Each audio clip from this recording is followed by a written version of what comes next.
So we generally like to give the Minnesota Vikings and GM Rick Spielman the benefit of the doubt. We want to believe that our team is in good hands, that Spielman is playing 4D underwater chess while we're here eating our boogers.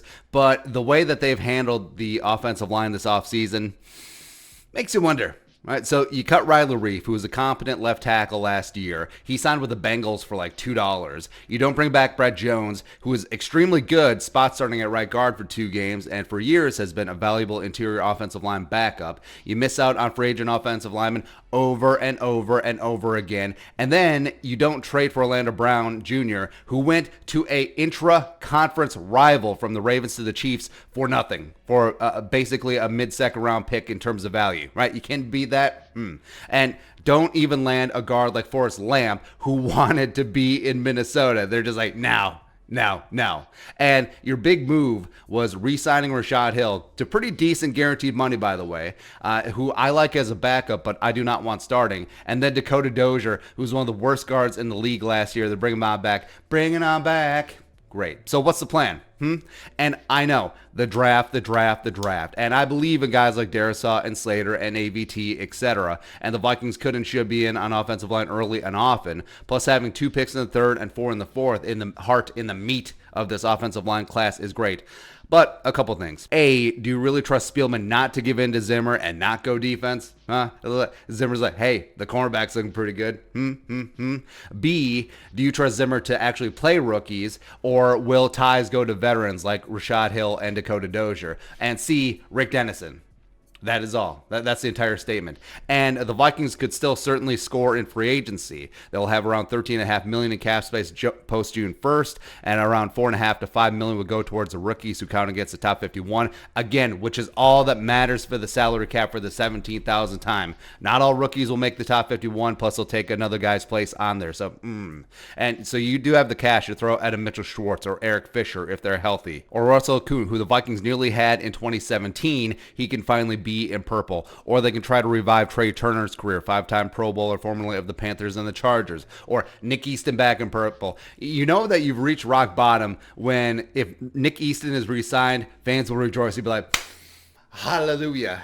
We're at that point. And dudes on the existing roster who I believe in, I'm very bullish on Oli Udoh in year 3, Kyle Big Hinton year 2, the Ichabod physical freak, but they're not guaranteed to have the time of day. Like, I don't trust Rick Dennison or Mike Zimmer to actually have open competition and start the best 5. Mason Cole, who's traded coming in from the Cardinals, could secure one of the guard spots, sure, has experience starting in the league at center and guard, but he's probably best suited as a high-end backup a la Brett Jones. And I know yesterday we were very raw and emotional about missing out on Orlando Brown, but it's more than that. Do something. Do something. We can give this team credit all we want, but if the plan is not coming together and it seems to be contingent on the draft board breaking the right way and then Spielman actually selecting offensive linemen as opposed to Zimmer like, cornerback, edge, you know who's really good? Micah Parsons. But even though I would be okay with Micah Parsons, that's beside the point, right? And I can just see it right now. I can just see it now in training camp. Say the Vikings do snag a guy like Darisaw at 14 and maybe Ben Cleveland or Trey Smith in the 3rd. But in training camp, they'll be like, well, you know, we really like Darisaw and Cleveland or Trey Smith, but we like the rookies, but feel veterans like Rashad Hill and Dakota Dozier have more experience, and we're going to roll with them to start the season. And we really like Ezra at guard. We know what that means. And that means that Darisaw and Cleveland or Smith are never going to sniff the field ever. Ever. Because starting the season with the Vikings mean that you're going to be out there for all 16 games.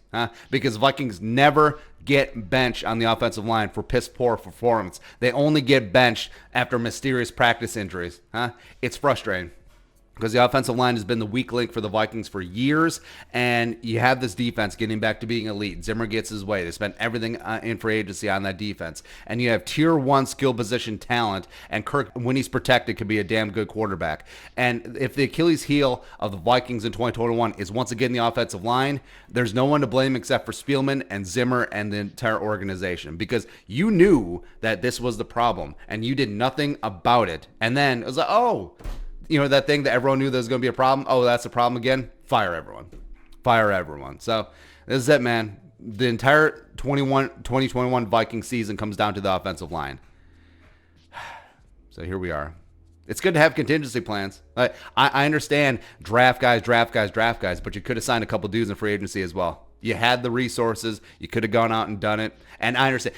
They want to play for a contender. They're going to turn out extra $500,000, huh? Yeah. The money you could easily but fine. Hey, enjoyed Dakota Dozier starting again, huh?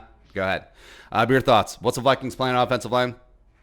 Let us know in the comment section below. Subscribe for daily Vikings takes. Want to support that work? Post on the Venmo. But until next time, Skol, production value.